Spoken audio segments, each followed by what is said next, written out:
caution, wait. Please do not play with my mind, hey. I do not play with my lines, wait. I keep protection for mine. You will not touch what is mine. I do not play with my shine, caution, wait. Please do not play with my mind, hey. I do not play with my lines, wait. I keep protection for mine. You will not touch what is mine. I do not play with my shine. Caution, look at my face, pay me respect. Please do not play with my line. If you want taste, what you gon' get? Shit that gon' bury your mind.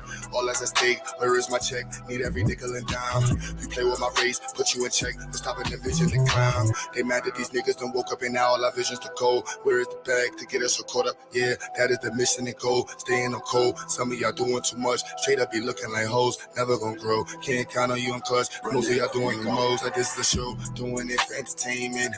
Or you're doing it for clout. Or you're doing it to sit at the table with crackers for words in your mouth. I don't play with enslavement. These are the days of the South. These days we play differently. This is what black empowerment's about. Wait. I said there's no time for no friends. Either you with us against us, don't switch it, cause one of us die in the end. Hey, I'm keeping my eye on the lens. Watching the ops despising the picture, cause they wanna see the one end. Hey, caution, wait. These do not play with my mind. Hey, I do not play with my lines. Wait, I keep protection for mine. You will not touch what is mine. I do not play with my shine. Caution, wait. Please do not play with my mind, hey. I do not play with my life.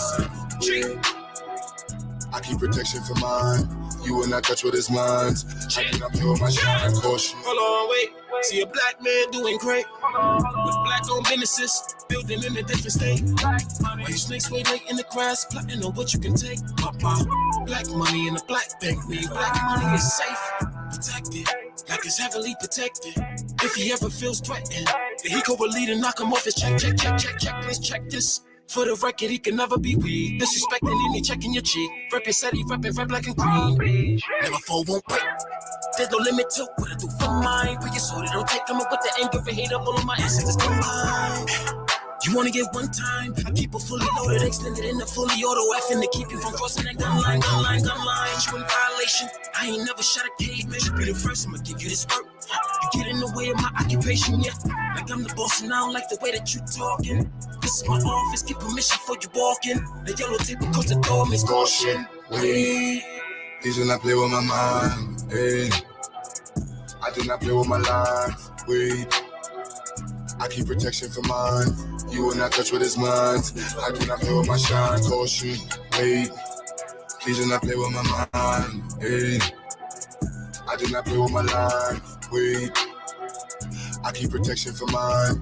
You will not touch what is mine. I do not play with my shine, caution.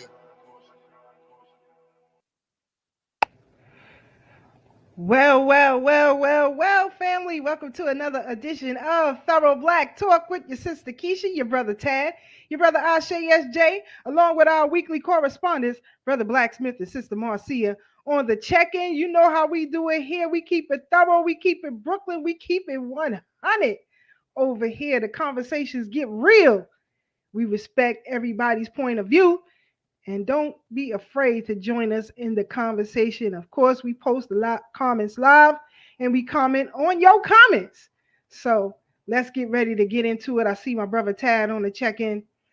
He giving me the thumbs up. Ready to go, brother Tad. Here we go. Brother Tad, how you doing? How you feeling? Peace, sis. I'm feeling blessed and highly favored.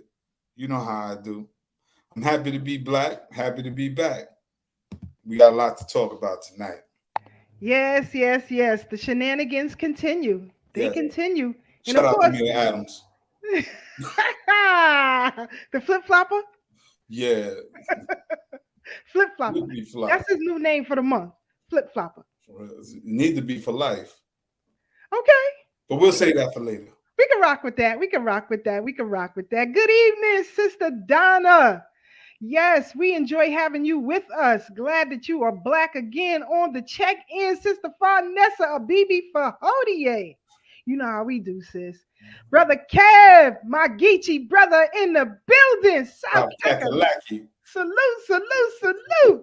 We love it. We love it. We love it. Brother Ray Ray on the BK William Mackey History Club. Yo, I'm OG of telling this thing. you, what? Brother Ray Ray is a real one for real. The Ray, the Last OG of the night, shit. the history club was on fire. And in fact, I might play a clip. Do I have permission to play a clip tonight, Brother Ray Ray? I don't know. You let me know because it's going to tie into, what we're talking about tonight. So you give me permission. Do I have the okay to play the clip tonight? Dr. Lewis was on fire the way he talked about Africa and diaspora and the future.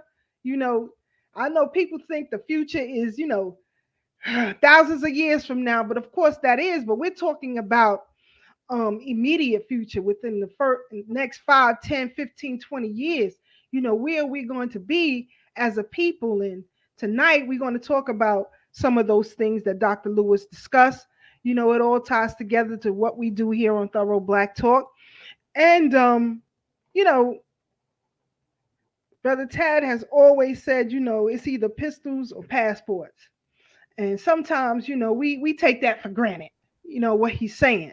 But Dr. Lewis made it quite plain last night, and I can't wait to get into it.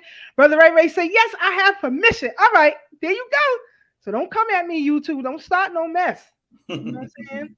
Sister Amanette, too, my Midwest sister. How you and the king doing over there? I hope y'all are doing fine. I hope y'all are doing fine. So let's get into it. Let's get into it, family. So, as Brother Taz said, our mayor, not just our mayor, but the mayor of Baltimore, the mayor of all these cities, really, as Dr. Lewis made it so plain last night, you can look at it as a city, but technically these are concentration camps. And until we understand that philosophy and where we're at, our position in the world, we're going to continue to face serious challenges. Tonight, I want us to be able to, get through some of those challenges. I had posed a question um, on Facebook, I believe it was. Yeah, Facebook.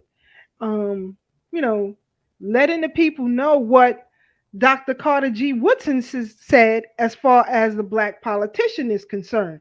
Don't get mad at Sister Keisha now.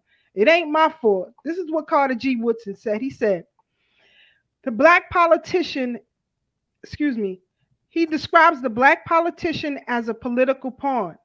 He is always kept on the outside and is used as a means to an end. Although Dr. Woodson was dubbed the father of Black history, his teachings transcend history. Today, the Black politician is still in the same position.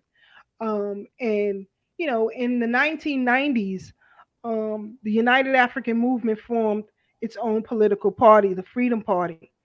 And for several years, we had to fight through this diabolical system um, that we know as the duopoly, both Democrat and Republican.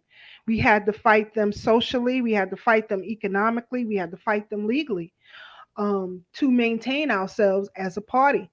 We went through all of the channels that we needed to solidify ourselves as a party, and we had some interference. But we'll get into all of that a little bit later because we I'm really serious about this when I say we don't understand the fundamentals of what it is to build a political party. Well, the Freedom Party, we always left a blueprint. We always left a diagram on how to create your own party. So tonight, we'll discuss some of those political points. What it means to have an agenda?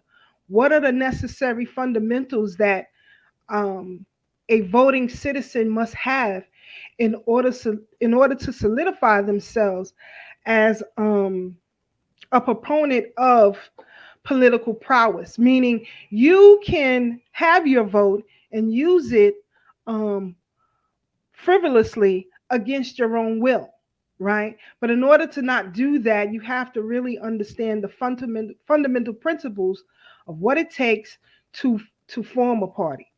But we gonna get into all of that. My brother Tad, some of the things that we've been talking about on this platform, and it made me think about some of the wisdom that you always drop. And shameless plug, please follow the OG Wisdom podcast on all your streaming platforms. Yeah. We definitely appreciate that. But one of the things you said, brother Tad, is when you don't understand what it is to be a man, you can get tripped up. I'm paraphrasing some of the things you said, but you could get tripped up and lose your sense of self. The suicide rate of black men continues to rise, and that's something that troubles me to this day. Um, if you can, brother Tag, give our audience, our viewers, some of your insight or some of your thoughts on what it is that will cause our brothers to take their lives in this critical time when they are so desperately needed. I'm not a man, so I'll Right. yield to you. Well, peace to my elder, now ancestor, Mama Nzinga, and she would always say it's one word: genocide. Genocide. From the time we were brought here, people don't understand what it is to be a black man in America.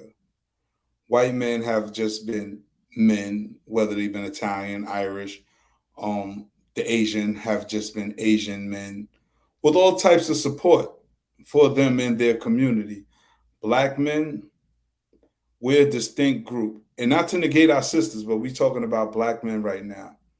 It's almost like the weight of the world is literally on our shoulders. From from this dichotomy of what it is to be a black man, I think W.B. Du Bois talked about the double consciousness. You know, here on one aspect, since we were brought here, we have to maintain some level of our identity. With that identity comes our integrity, us not losing our African self to what's being forced upon us, a culture that's being forced on us. And at the same token, here we dealing with our families that we have to protect and support against this invisible entity that we're fighting called white supremacy. Because though we may see it show its ugly head, it's not something that you can just grab and grasp. It's a concept, it's an idea. In fact, if you take it back to Roots real quick, I want to go to Roots. I always tell people, please watch Roots again, not the remix, the original one with O.J. Simpson and Cicely Tyson and everybody. If you can remember, back in the village of Jufare, Kunta Kinte had a girlfriend named Fanta, and they were all brought here. Remember, in fact, O.J. was Fanta's dad. O.J. was Fanta's father. You know, Kunta loved her. You know, that was going to be his wife. They all got shipped to America. He finds her. She don't want nothing to do with Africa anymore. She used to be a proud woman. Based on the horrors that's been afflicted on our people, she didn't want to be called Fanta. She didn't want to speak their native tongue. She didn't want to have nothing to do with Kunta Kinte. And this troubled him. And that's in Roots. Let's fast forward to this day and age. When a black man talks about white supremacy and the things that our women subject themselves to fit into their narrative of what's beautiful and what's normal. And it's almost like as a black man, you got to fight your woman for her to recognize her own beauty. And she's teaching this stuff to the children. There's already a problem at home. But then that's in your house. You got to fight other black men who don't know who they are, who think real black man is being able to oppress other black men. Because you don't take it to the white man. You don't take it to the police officer. You've been indoctrinated with self-hate, so you hate anything that looks and resembles you.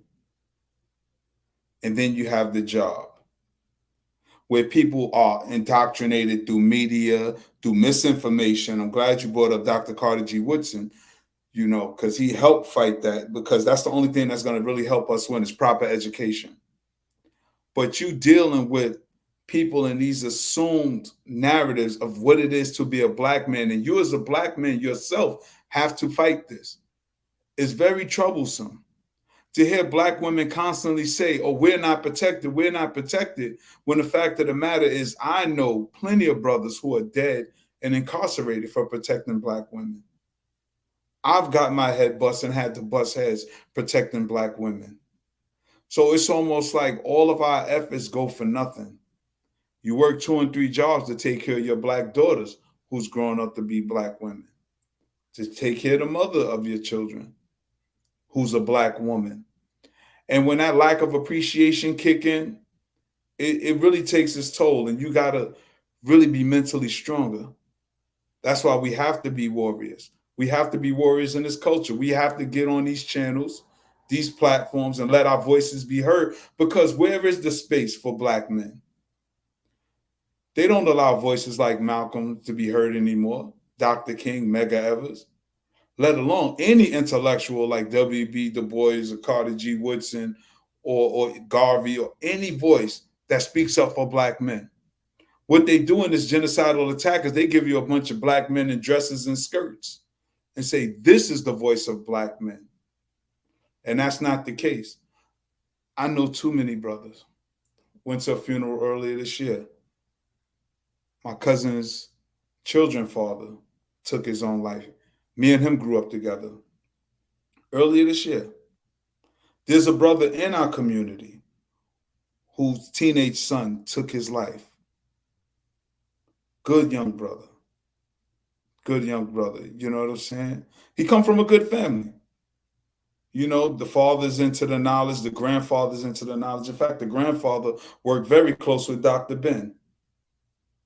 You know, this is real. My first cousin, one of my closest cousins, he took his life some years ago.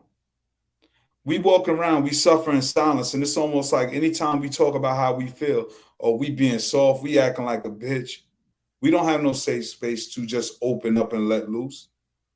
And though we try, let me tell you something, though we try, in an argument with that woman that's close to you, she'll throw it in your face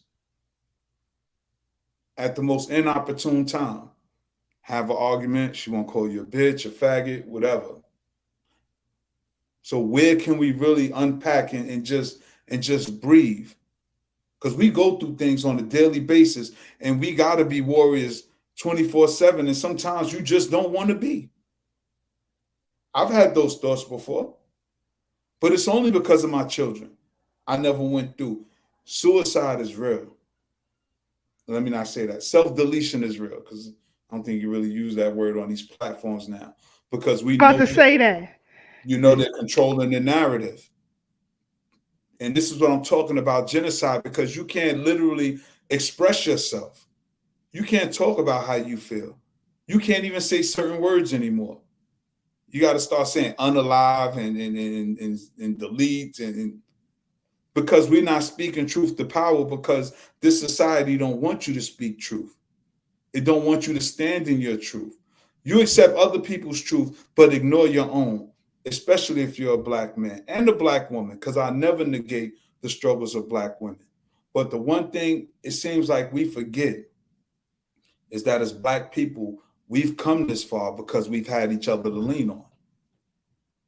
And now they realize that that's our superpower. Our unity is our superpower. Our family, us reproducing, is our superpower. That helps in all facets of life. If you go to court, if a bunch of people come to court for you, it shows that you got community ties, that you're part of a village. But when you run around with this individualistic attitude, you can get lost in the penal system. They'll ship you around from jail to jail to jail. You might be dead. Nobody knows. We seen it with Sandra Bland. We seen it with Trayvon Martin, because he was a missing child before he was reported a murdered child. We see it with Kendrick Johnson. I mean, it goes, the list goes on about the genocidal attacks, but it starts up here. It starts with the brainwashing. They convince us that we're not worth anything. So our value system has a shift. So I will kill a brother for a gold chain because that chain is worth more than his life. I'll kill him for an 8-ball jacket because that jacket is more important than his life. These are the tastemakers. They're in control of the reward and consequences. So when you look at the music that's being promoted right now, these young people are being paid millions of dollars to send genocidal messages out there. And we know young minds are so impressionable, and this is who they marketed to. When you look at the Cardi B's, you look at the Megan Thee Stallions, when you look at the Lil Nas X, when you look at the videos, they're so colorful, they almost look like they're cartoons. They look like they're made for children, but what is the message being sold? Now, how do you fight that message to love yourself when everything around you is telling you to hate yourself? You're going to have a spiritual conflict. You're going to have a mental breakdown. And this is what a lot of brothers are going through. And it goes so much deeper. But again, on these platforms, they control the narrative. So if you're having self doubts, feelings for self deletion, please get help. It's real out here. Mental illness is real. And there's nothing wrong to say, I'm not okay. There's nothing wrong with it. Please do it. Sister Keisha, I said it before, I've been to counseling.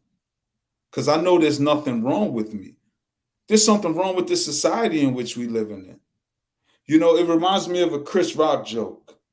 When Siegfried and Roy got bit by the tiger, right? He said, the people talking about the tiger went crazy. He said, no, the tiger ain't go crazy. The tiger went tiger.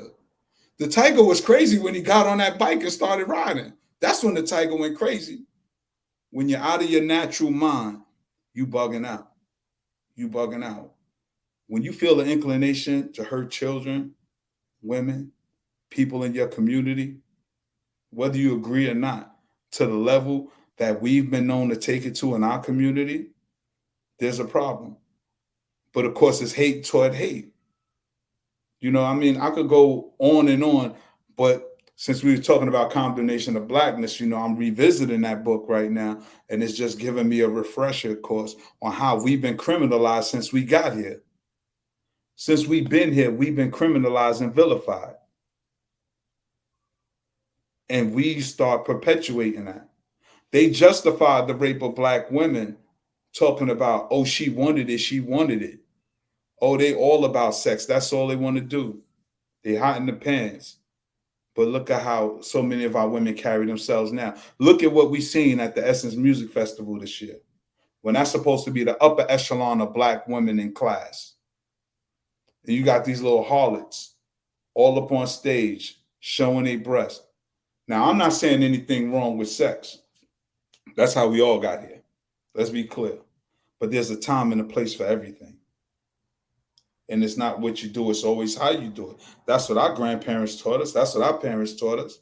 And they had the audacity to blast our sister India Ari for even speaking up, because it's like classy black women got to get to the back now. If you talk against this foolishness that our daughters are being subjected to and perpetuating, you a hater. You don't know what's up. You don't know what time it is. And we all know what's going on. But I digress, sis. You consider the lame. Yeah. If you're not with the shenanigans, and well, I'll just be a lame because I always say that our people suffer so much mentally. It's a bombardment, and now in these internet streets, as you said, they try to control the algorithm, control the narrative, so that these perspectives aren't in the forefront anymore, and they prefer, as Brother Kev says, to divide us, to keep us separated. That is the glue, us leaning on each other, having each other's back, but now it's like everything, every stereotype, every image that others have for us is being put on Front Street. And that also causes severe depression, because you know in yourself what is right and wrong. And when you see the wrongs being pushed to you so much to make you believe that it's right, you begin to lose your mind. Some people become lost, and that's seriously unfortunate. And but we have, I want our people to understand that there are so many who are doing so many good things in our community.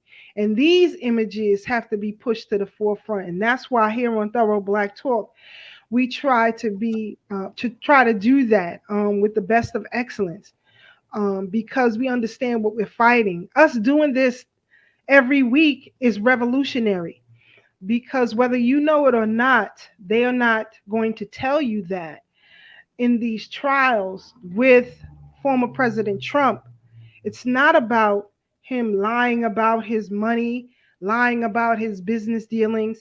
It's about controlling free speech. And we have to understand that. And this is why you get these talking points continue thrown at you to keep you distracted from what the real issue is here. And if you read the indictments, you clearly understand that they are going after free speech here. But and trust and believe, we read the indictments over here. We just don't read, news publications. That doesn't suffice over here. It takes me at least 3 or 4 hours to go through an article, because I have to dissect everything that they're saying so that we can give you proper information. But I want to, Sister Marie says, I was told my videos are boring because I don't go the extra mile or twerking. I just focus on the music. So in order for me to get many likes, I gotta twerk. This comment came from a family member. Wow.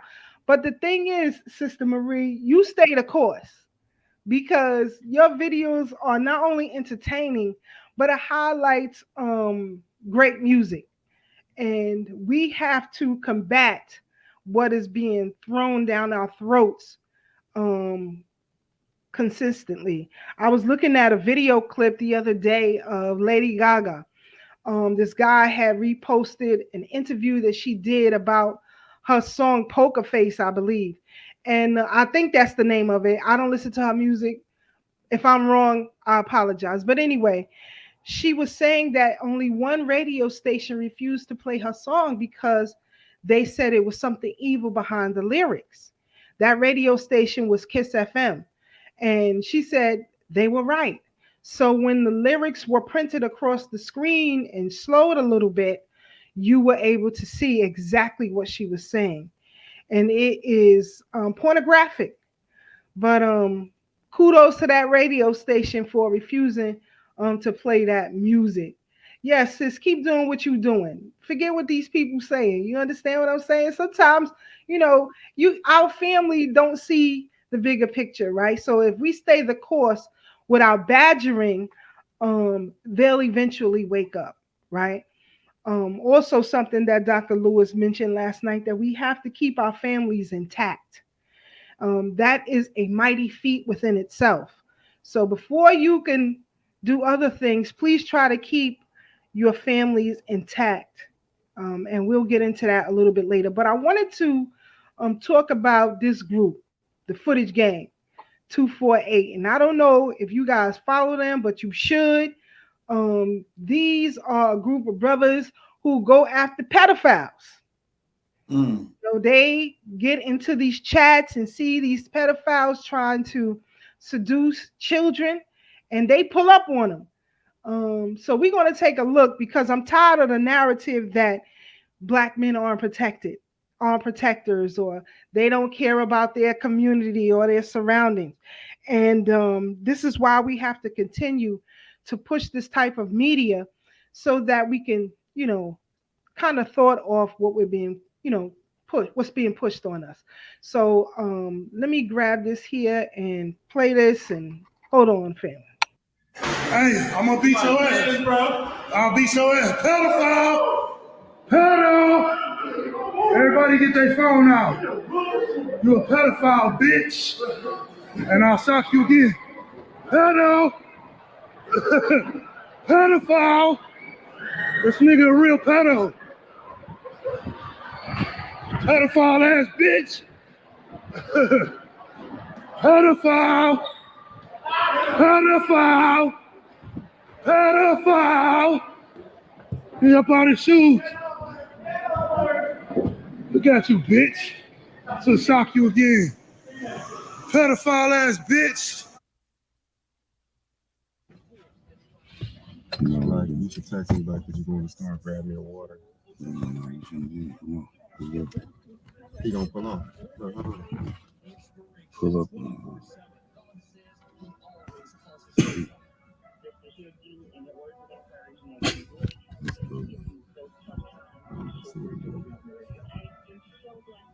He looking, so we need to run up on him.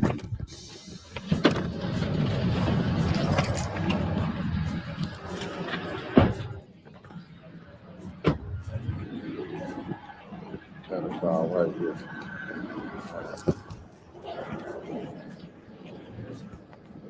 That's that nigga right there.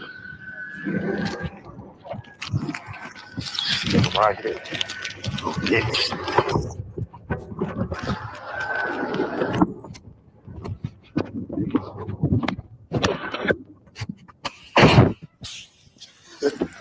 Pedophile. You're a pedophile. Yeah.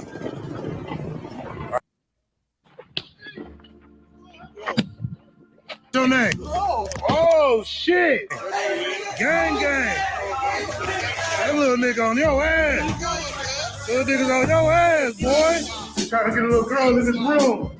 You pedo. Pedo. Stupid.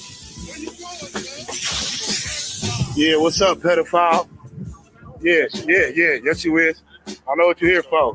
I know what you're here for. You're a pedophile. You came to meet a little girl. You came to meet a little girl. I did not. Well, yes you did, cuz. You got some alcohol for her too, don't you? You was about to leave from work and everything. You're a pedophile.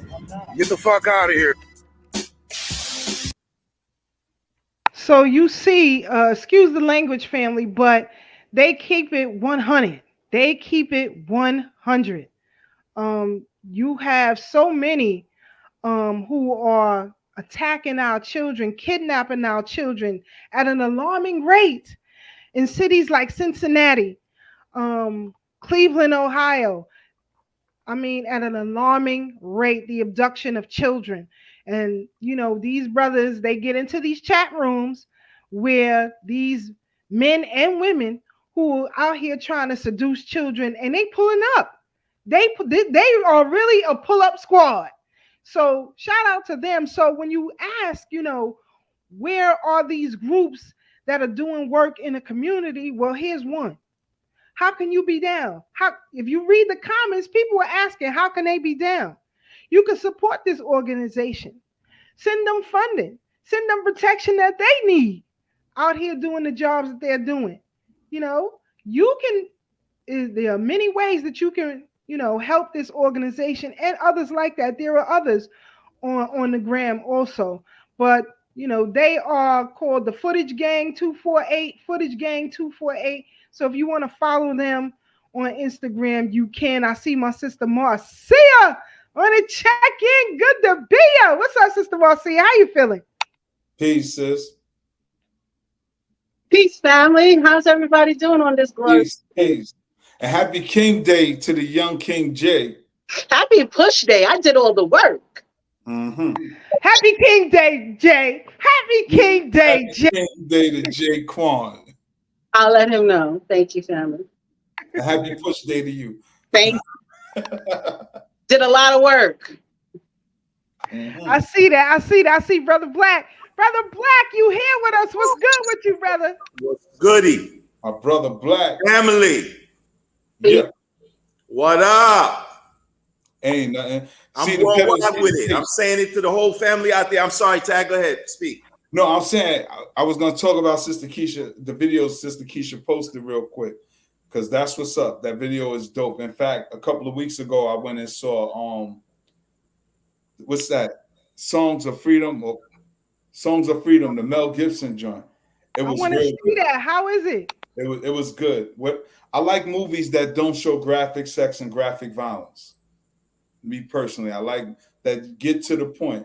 And this is something that they're not promoting it, of course, because this behavior is supported, as we see with the Harvey Weinsteins, the Jeffrey Epsteins, Oprah Winfrey people, the Dalai Lama, all of these people. You know, and the sad part about it is we was talking about the insanity of this society is that with the LGBTQIA plus community, that they are now That's a lot. creating, That's a lot of letters. yeah, LGBTQIA PP plus, and MAPS is becoming one of those things that fall under the umbrella, which they're trying to push off as a sexual preference as opposed to a criminal act. And MAPS is an acronym, MAPS, for minor attracted persons. Minor attracted persons, people who are attracted to minors. They call them MAPS. And you said This, they trying to push that under that umbrella tag. Now, yes, it I'm is under the sure the umbrella. average voter don't understand that philosophy when you say you support the letter crew. Right. Because most people in the alphabet community don't support it. And it's almost insulting to them. It's like the same thing for us as black people. Anybody who's oppressed, we're supposed to jump on their bandwagon because we're the poster children for oppression. So any other crew, whether it's Indian women or Spanish gay people or whatever, we're supposed to support them because they're being discriminated against, as if that's our badge of honor. Like, no, no, no. And the alphabet people, some of them feel that way because not all gay people support trannies and not all Fact. trannies support pedophilia, and they're different groups. However, society will have you thinking that everybody's getting along under the same umbrella. So shout out to North Carolina too for banning all of that foolishness down there. You know, like the transmissions can't get in the games. You know, the boys can't fight the girls, and the kids can't start snipping and tucking things. And this is powerful because, real quick, and I'm gonna pass the mic. This is one of the things Trump kicked in the door fighting. When he came through the door, he was fighting this. We look at our mayor right now, who's now going to South America on a tour, trying to tell everybody, please don't come to America. But you was championing this move, talking about, yeah, we're what do you call a sanctuary city, telling everybody if they don't want you nowhere, come to New York. We'll make room for you. But now you realize we don't have the space, nor do we have the funds. But Trump was saying this when he was in office: leave the borders closed. We can't support nobody else until we take care of our people. He said we got homeless veterans out here. He said we still got a high black unemployment rate. He said let's take care of our folks first before we start looking at other people. Meanwhile, the government is pumping billions of dollars of our tax money to support people who ain't paid a dime in taxes. And we get no say so. But the crazy part is people bought into the narrative and don't even see that you being duped and played for a sucker. But I digress. I'm save some of this for later in the show. Just to let you know, for those who don't know, when it comes to pulling up on these pedophiles, the TBT crew don't play that either. Oh We yeah, we've been doing that. In the brick cold too. it was freezing, freezing cold. Of sexually abusing the girl on church property.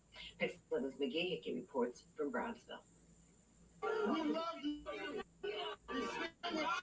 They gathered in front of the Progressive Baptist Church to send their love and support to a female sex abuse victim, a young girl who was allegedly raped and sodomized by an older male relative inside the church repeatedly for at least 4 years, according to the Brooklyn District Attorney. Now, do you see Brother Ray Ray right there? Do you see Brother Ashe right there? I remember Brother that. Tad is over here. Do you see the History Hick man was over here? Huh? I don't think I was in New York, but I remember it. Yeah. Right. You were out of New York at this Yeah. time, brother. But again, we've been out here. We don't play this type of foolishness. So we're all these other groups who claim to be against this type of behavior. You wasn't there. And even the neighboring churches. let me listen. The church people try to they want to kill Ray Ray and Ashe.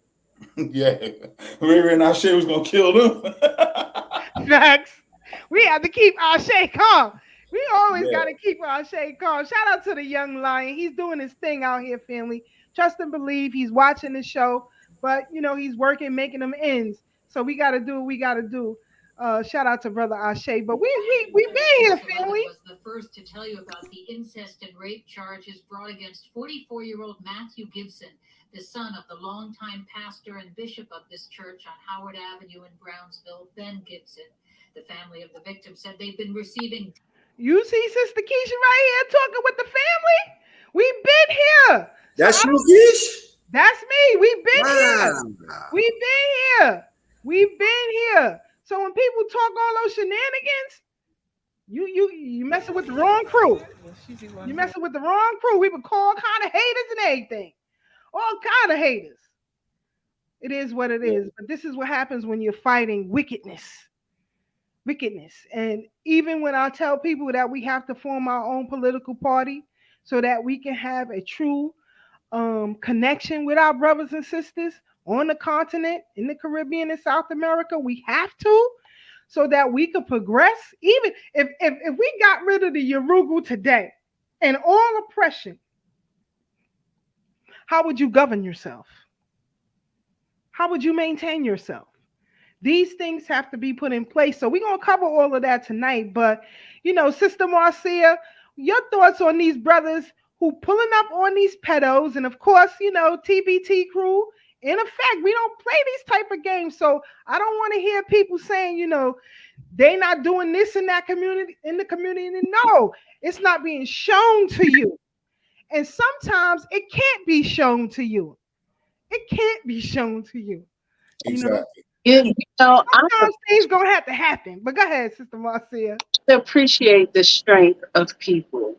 Now the task is, as a child of predators, as a child who grew up with predators all around me all the time, it's time to also empower the children to speak up. Because as soon as you speak up, someone can be checked in the family. These things go in secret and dormant in the families, and families need to be checked too. Because, primary things, they always say primary things happen at your home. So yes, I appreciate the outside brothers coming in and checking them while they outside, but in the house needs to be checked too. And level of protection needs to come around. But in some homes, in some families, some families, because there are families who don't play this kind of stuff at all. Like you're gonna get the brakes beat off you. For real. You can't hide that uncle or auntie in the back room with the TV on 24/7, knowing they touching people. That's letting. But Keisha, that knowing at a particular time to start checking, right? So that's where the awareness with the children of giving them that confidence to come tell me so we can check them. And then Uncle Billy that's in the room is out of the room, out of the house, out of the location, and making sure that he can't do whatever he did, wherever he did it, wherever he'll be next time, because there are outside forces checking him too, or her. Go ahead, brother Black. Yeah, the way I see that though is like this.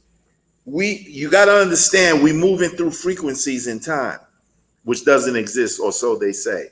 And what I'm saying is there was a time when TV and radio was like how the internet is today, and things move slow because it was either on television or in a book or in a newspaper or something like that, and limited access. So if you could limit the access, you could change the perception. We live in a day and age now with so much information, it's virtually impossible for it to continue this way that it's going. So that's how I see that. They're gonna get busted, and we all know when we were younger that there was always those people in our families now that we're grown up, but we knew something was always, that person is different in some kind of way, but we didn't know why, because the parents didn't discuss that with children. We don't live in that day and age no more. So as you said, Sister Marcia, I just wanted to add on, not really disagree with you. People are going to start speaking up and really telling it. Look, it happened, even though she's not a child, happened to Judge Hatchett just last year. She's a judge, a famous person on television, elder, and some cracker abused her, Yeah. I digress. Y'all, somebody else take it. And no, it's funny that you bring that up, right, Brother Blacksmith, because the arrogance of him as well. Because he was a sheriff and he knew she was a judge. She was introduced as a judge, but she did say a brother did step in also and checked him. Couldn't really beat him up because of the function. And she did give props to the brother. Yeah, He step up. It's like, yo, what you doing? But he literally grabbed her breast at a function. And she said she was mortified. And when I heard that, yeah, Brother Tad, I immediately thought about when I first saw the story, rather, about what happened with Judge Hatchett. I immediately thought about Janet Jackson and Justin Bieber. yes. They just feel they can just grab you and do whatever they will with you. And sis, this goes back to my earlier point about them looking at our women as sexual toilets for their pleasure.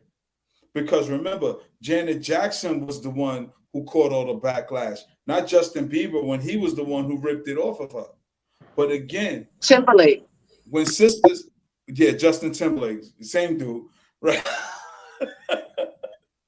Right? But when our sisters prance around, promote themselves as common harlots, this fits into that racist narrative that when women are grabbed upon and disrespected, that she wanted it. Look at the sister that lied. Well, I don't even gonna call her a sister. Look at the woman that lied and said the guy hit her in the face with a brick. But there's videos of her going around slapping people and twerking. She tried to promote herself as an upstanding citizen, only to find out that was her hustle, to get people riled up and then set up a little GoFundMe setup and just get paid off of this. And that's why we have to get back to promoting our sisters with class, like you, Sister Marcia, Sister Keisha, and so many other sisters, like the sisters in our audience. This is very important because only women can check women like only men can check men, because with this gender war that they done sold us, too many people bought into it. Sister Keisha, real quick, I hear people talking about what a man is supposed to do. He's supposed to do this, supposed to do that. A woman shouldn't have to work. She should be home. He's supposed to pay all the bills, this, that, and the third, right? We know that's a westernized concept, but I always say, if you go to Africa, you see everybody working. The husband working, the wife working, the babies is working. 3, 4, 5 years old out there working. It's almost like we're allergic to work now because we bought into the narrative that we're lazy, or the other narrative, we paid our dues during slavery, so I shouldn't have to do nothing. My grandfather took care of my grandmother. He bought a house, a car, but that's back when you were able to do that, because the economists now are saying that we're in a silent recession right now. That is worse than the recession over 100 years ago. And I feel it.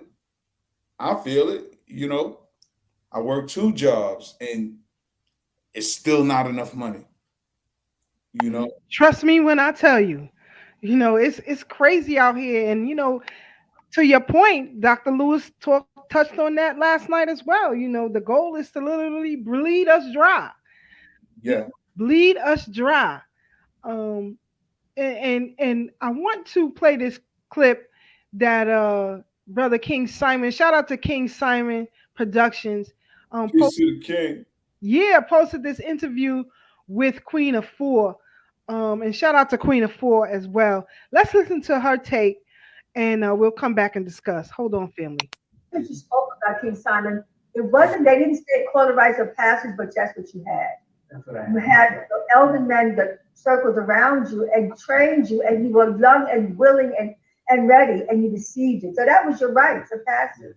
So if you don't have the rites of passage, you don't know what to do. A rites of passage give you a format in how to live and how to be in community. And so when you have that, then you have health. Then we also have mother-daughter relationship issues that we have to rectify. We have father-son relationships that we have to rectify.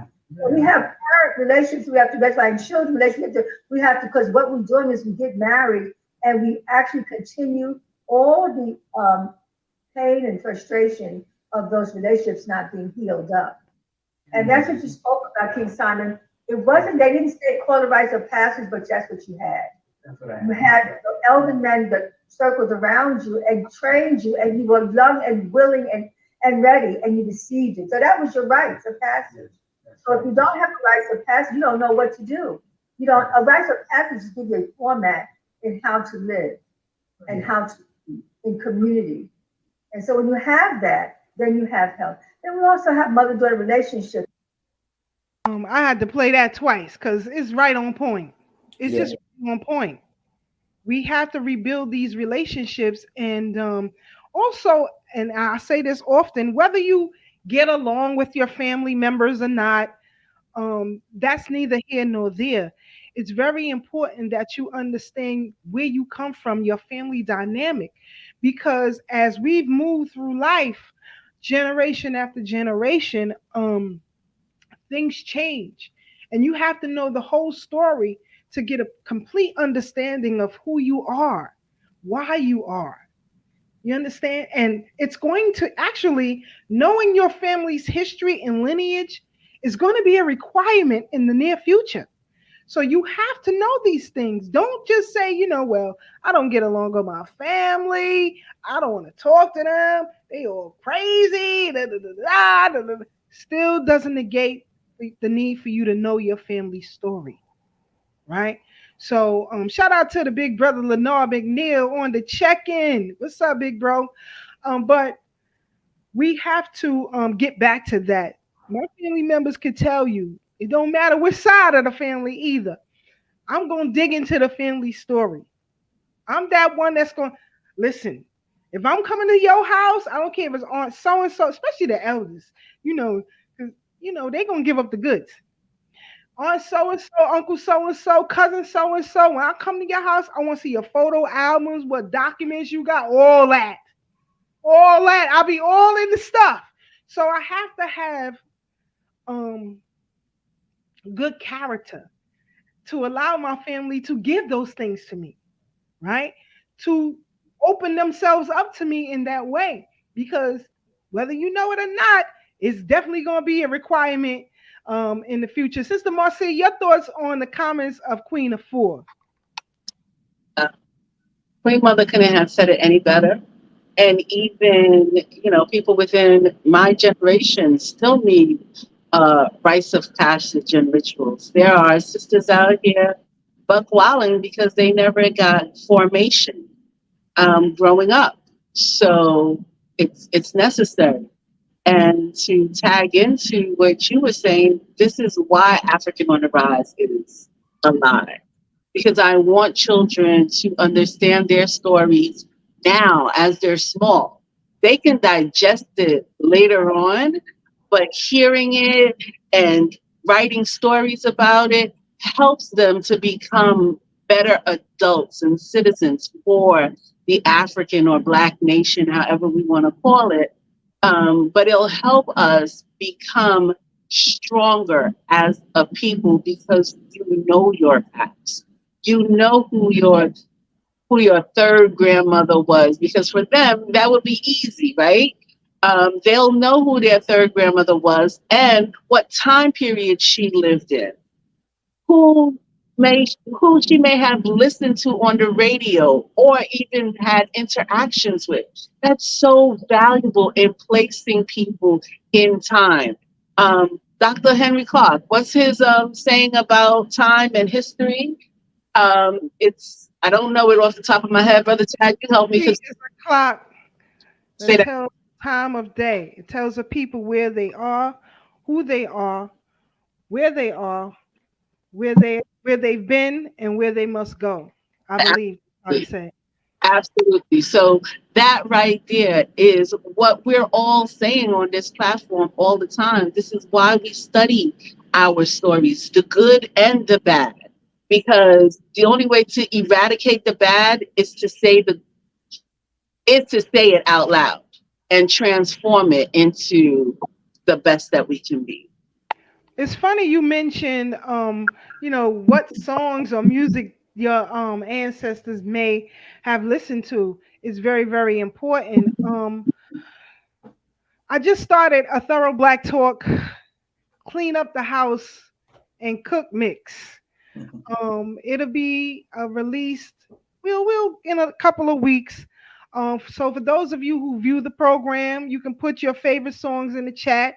It will be, a mixture of everything. It'll be something in there for everybody, but it will make you feel better while you're cleaning up, while you're cooking, and make you think about grandma, and make you think about mommy and daddy. Aunt so and so, crazy uncle so and so. It'll make you think about that. So, put your favorite songs in the chat, and I will add it to the playlist. Sister, Brother Tad, he said that's a bit. Go ahead. Can I put Stevie in the mix, Sister Keisha? I will put Stevie in the mix. All right. Hey, Tash, she gonna put in Stevie Nicks. Speaking of Stevie, his song "You and I." Shout out to the History Hitman. Yes. We had went to the going home service of a UAM member this past Saturday. Again, my condolences to the family of Brother Michael James. But anyway, we were talking, we were listening to music coming back in the car, and I think it may have been Brother Michael Ray who mentioned Stevie Wonder's "You and I." But I asked, have y'all heard Ralph Carter's version? And so the History Hitman said he sang it too. I said, I'm telling you, it's better than Stevie.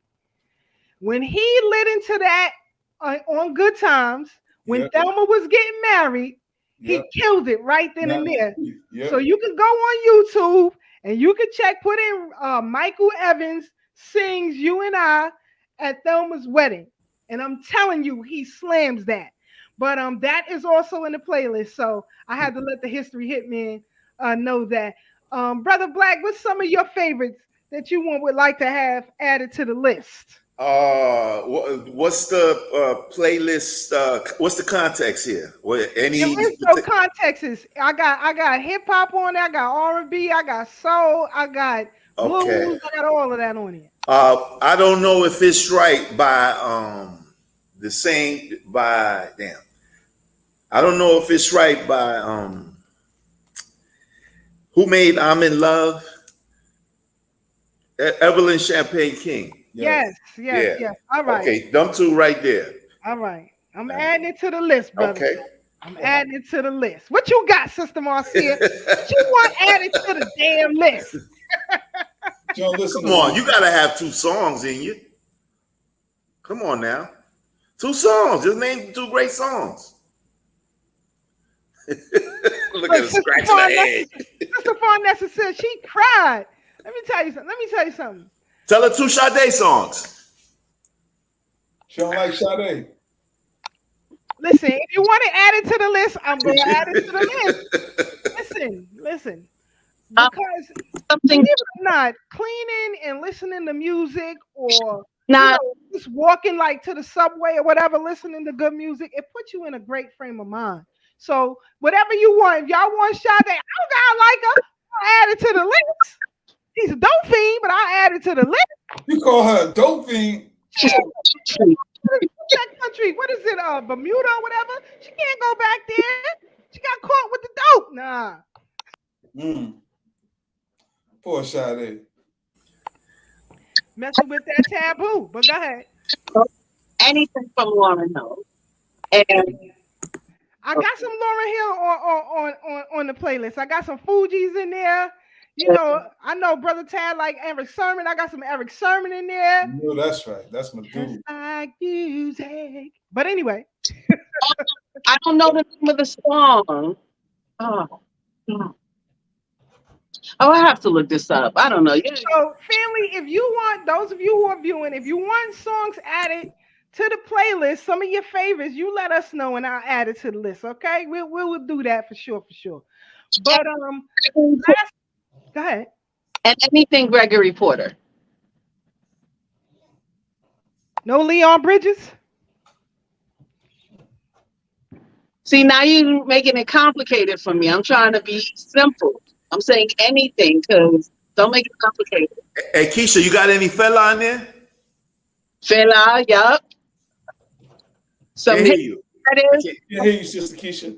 Can't hear you at all. Oh, okay. Aunt Marie says, four tops, still waters run deep. Come on.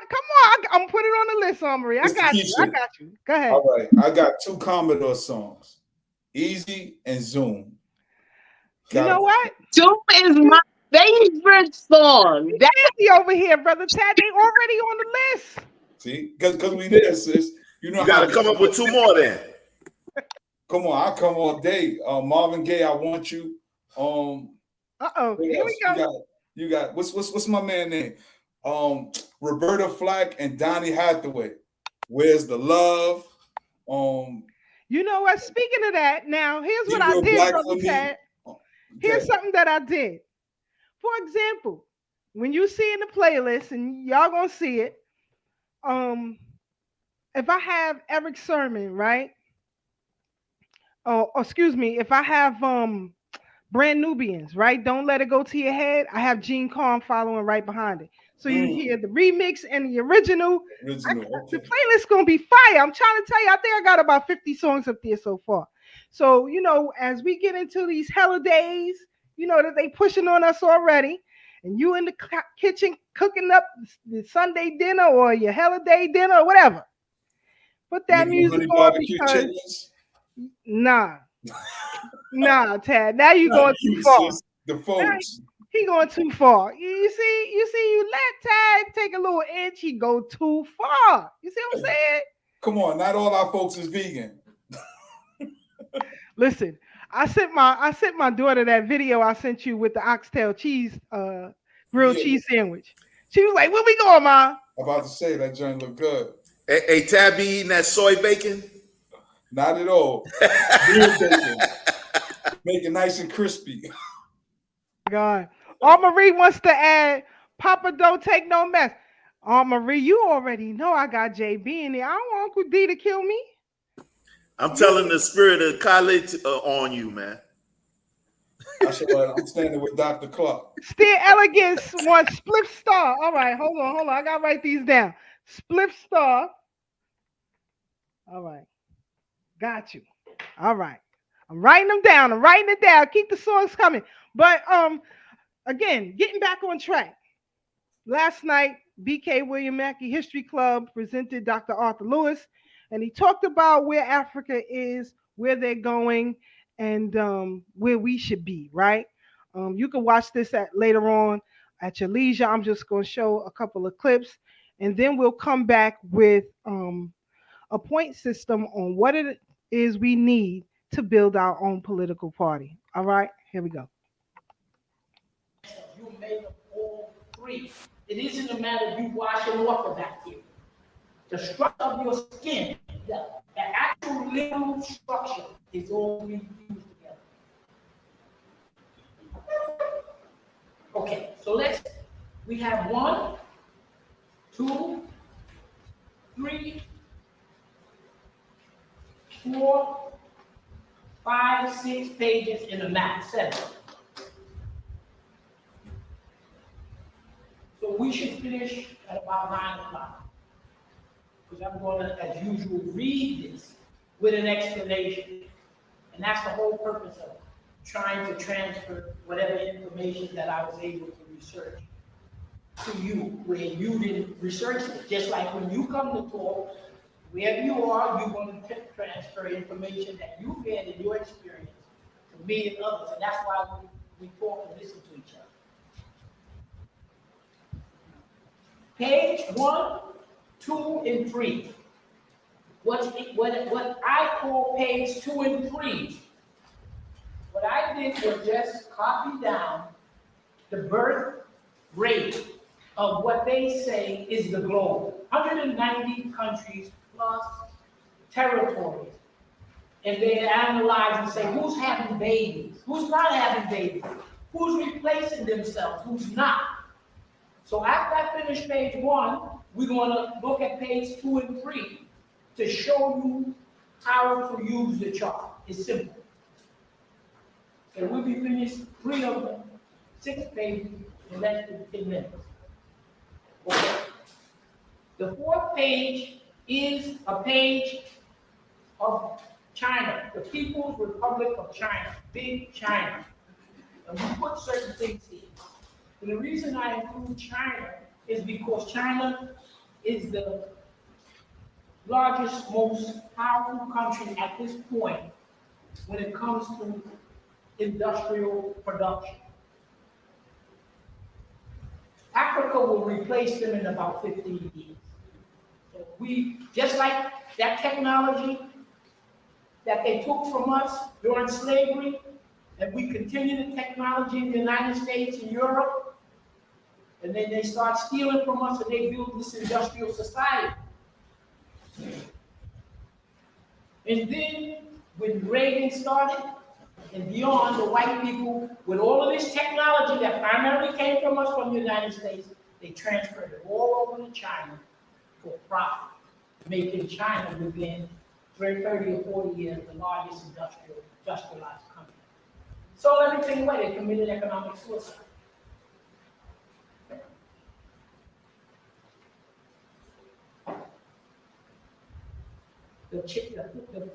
Fifth page is a quick review of their two gas pipelines running out of Nigeria. That's critical for the development of Africa and Europe. The last page, we're going to deal with those countries in that, when you go to the map, if you look at your map here, if you look at the map of Africa, you see there are two different color gradations, correct? Yes or no? Yes. The color gradation, the darker one, north. That's what we're going to deal with. We've been dealing with. We had an individual last time where was a little confused about what Africa's doing and not doing. That's the one we're going to concentrate to show you what they are doing. Okay. Yes, sir. Let's go on. Let's get started. Hope I don't have this out of sequence. Don't worry about it. I'm going to read. And it's this. Okay. What I'm saying to you, the research that I've done, the young sisters and brothers in their 20s and 30s who are now in the UN from these countries, they're telling the history. And they're telling the world a history. And so I said, okay, let's pick it back on. It says here, how NATO stopped this is an actual, you can go online and get this. How NATO stopped 6 African presidents from landing in Libya to talk to Gaddafi. One of your good radio white women on WBAI was for the destruction of Libya. Nice. Right. White woman. That's right. Now, everybody it says AU 2011. 2011 is important because that's going to be the time when the United States and NATO will take these jihadist groups and put them in North Africa, put them in on Libya, and put them in on Syria. They had these same jihadist groups in Afghanistan. So everybody knows who these jihadist groups that all of a sudden they pop up on this other upper stretch of Africa. The committee of 6 African presidents flying to Libya, now we back in 2011, flying to Libya was prevented from landing in Libya by NATO. United States, you Africans, you whatever they call us, you ain't landing here. We killing, we bombing here. Okay? They prevented the African leaders from intervening in Libya because they had the intent to destroy it. As Malcolm X told you, the domestic policy and the international identity. So as Africa progresses, as Africa begins to kick, these foreigners out of their lands, as Africa begins to say, you know what, enough with the shenanigans. We want what's ours. And if you want what's ours, you're going to have to pay for it. You can't get these things for free anymore, right? So this is why it's critical for us to get our stuff together here. As Dr. Lewis says, they know the history. They can run Malcolm and everything down to you. They know exactly what they're doing. Remember now, North Africa Africa in itself is a young continent, right? It is a young continent.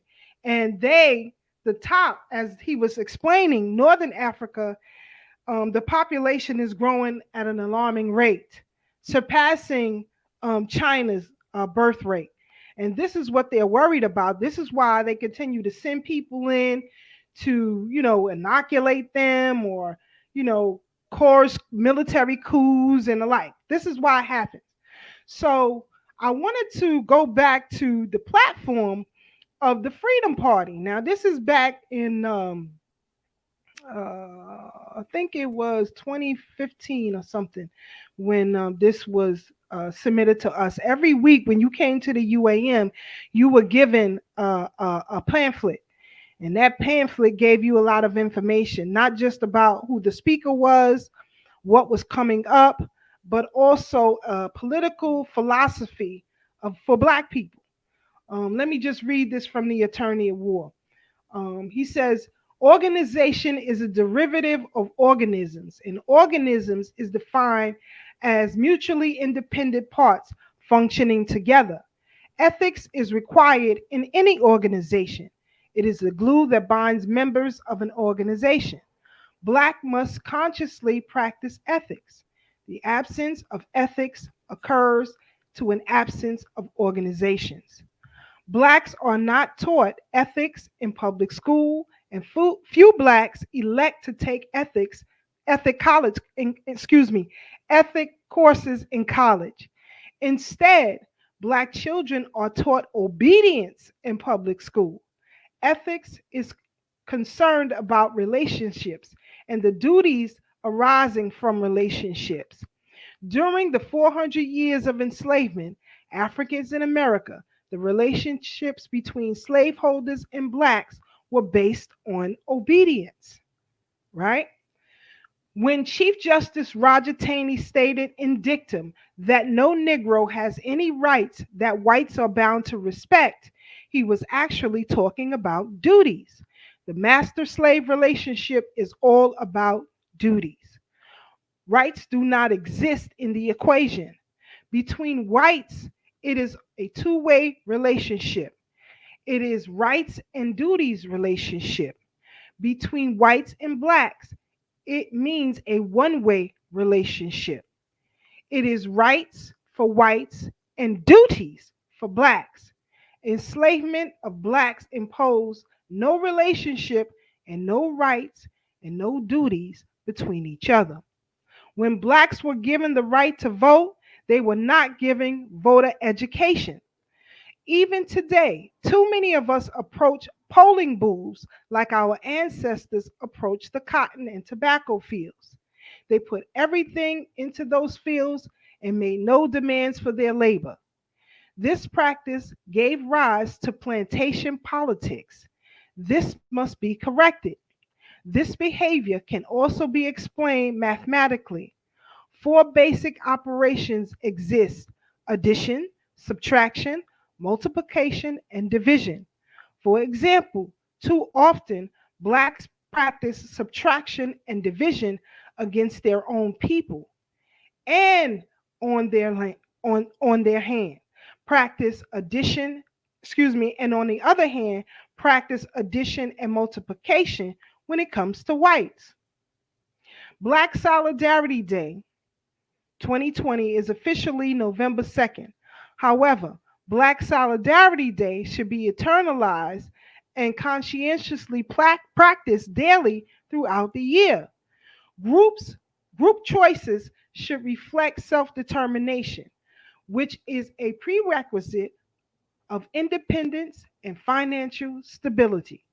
Our own independent political party, for example, will empower us with leverage to bargain successfully and to make contracts.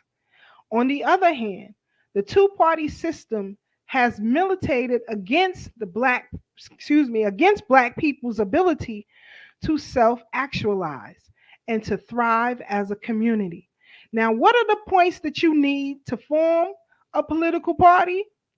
First of all, you have to have a code of ethics for the black community, not everybody else's community. We have to have our own code of ethics, or as Brother Tad and I always say, a code of conduct. Development a black national plan. We need a black think tank. You have to have goals, timetables, strategies, and tactics. Organize, organize, organize. Political party, special interest groups, black interest pressure groups. We have to have our own special interest groups. And this is why I often say on this platform, it is the responsibility of black business to support an independent black party because it protects their own interests. They protect their consumer base by doing so. That's why the Republican Party and the Democratic Party make sure that chains like Starbucks, Walmart, Amazon, and the like can operate freely because they represent and support the duopoly's interests. We have nobody to support our interests. We have to have public affairs programming on media stations on every Sunday, just like they have Meet the Press. Where's our Meet the Press? We have to have political programming every Sunday. And in fact, it is law. But because we don't have legal prowess who will take on the system to make sure that the FCC complies, that black people are a special interest group within themselves. We have to have our own media. That's why they give stations like NBC, CBS, ABC license to broadcast because they agreed to that. But because we don't know what we're dealing with, we accept Sunday programs like what is it now? It's not like it is anymore. I don't know. It's an entertainment program that comes on Sunday. It's trash. Right.